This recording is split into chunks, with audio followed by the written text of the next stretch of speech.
याद नहीं, पर जब व्यक्ति राधा बोलता है ना, तो रा उच्चारण जैसे ही वो करता है, ठाकुर जी कितने भी व्यस्त हों, कहीं भी हों, तुरंत अपने स्थान को छोड़ करके उसके सामने ऐसे आके बैठ जाते हैं और पूरे शब्द को सुनने तक रुकते हैं। इतना प्रिय ठाकुर जी को ये श्री जी का नाम।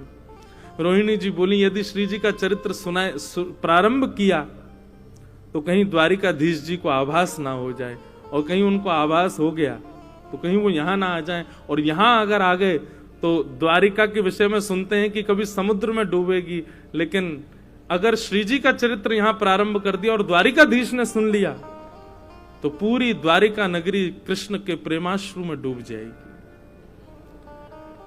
और तभी का यह प्रसंग है कि तब सब भगवान की पटरानियों ने रोहिणी जी के चरण पकड़ लिए, बोले नहीं श्री जी का चरित्र सुनाइए, हम पूरी व्यवस्था करेंगे। पहरेदारों को खड़ा कर दिया, तो बोले पहरेदार रोक पाएंगे क्या द्वारिकाधीश को? तब सुभद्रा जी को विराजमान किया, बोले आप ताके रहना, ठाकुर जी नहीं आवे। लेकिन जैसे ही श्री जी का मधुर भाव सुनाना प्रारंभ किया, श्री राधे वृषभानुभूप तनय, जैसे ही श्री जी का भाव गाना प्रारंभ किया, बस एक बार मुख से श्री राधा नाम उच्चारित श्री रोहिणी जी ने जैसे ही किया, मानो जैसे भयंकर जेठ के महीने में कभी कभी मधुर ठंडी शीतल हवा स्पर्श कर जाती है, कभी कभी बहुत सर्दी के माहौल में कभी कभी ब्लोअर की या किसी हीटर की गर्म हवा स्पर्श करती है, ताप स्पर्श करती है तो रोंगटे खड़े हो जाते हैं। ठीक वैसे ही रोहिणी जी के मुख से जैसे ही श्री जी का नाम उच्चरित हुआ, तरंग बन करके गया और जाकर के स्वधर्मा सभा में बैठे इस द्वारिकाधीश के तन का स्पर्श करने लगे।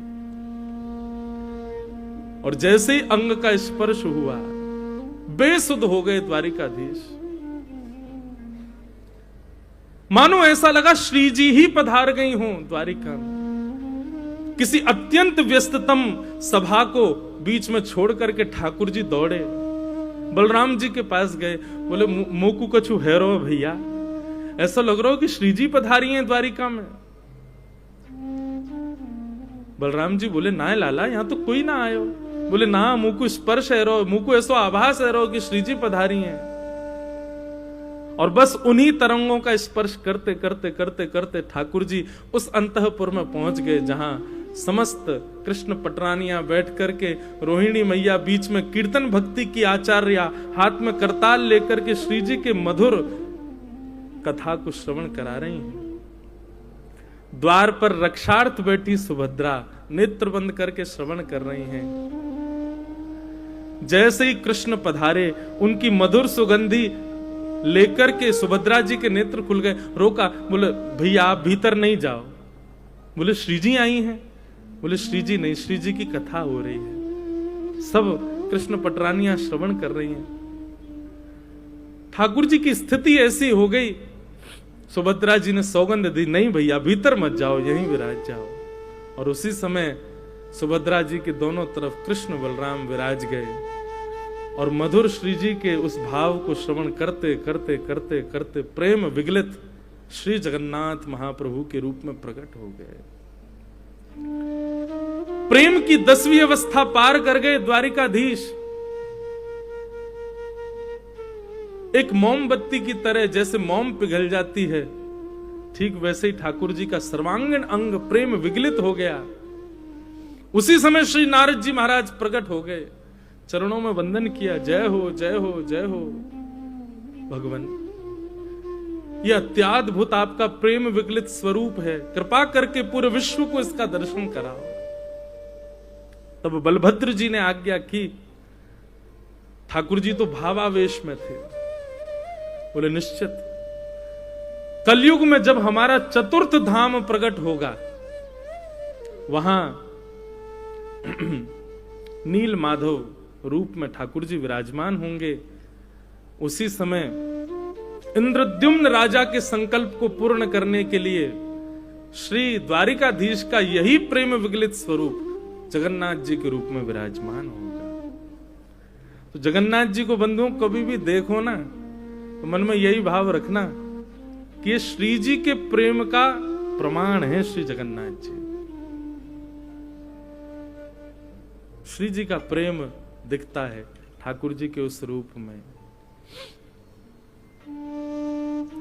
कीर्तन भक्ति की आचार्या है श्री रोहिणी मैया। जगन्नाथ जी प्रकट हो गए जिनके कीर्तन भाव को सुनकर के, ऐसी श्री रोहिणी जी, उनके मधुर भाव का दर्शन हुआ। तो ये है कीर्तन भक्ति। अब यहां दोनों स्थिति पता चली, श्रवण भक्ति और कीर्तन भक्ति दोनों की स्थिति क्या। रोहिणी जी कीर्तन भक्ति के आचार्य ऐसा श्रवण करा रही हैं कि ठाकुर जी दूर स्वधर्मा सभा में बैठे हुए खिंचे चले आए।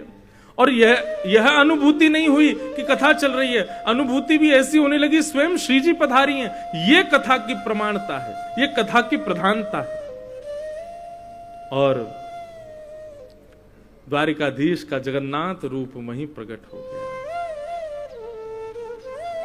यह है कीर्तन भक्ति की आचार्य हमारी श्री रोहिणी जी। तो द्वारिका में रोहिणी जी हैं।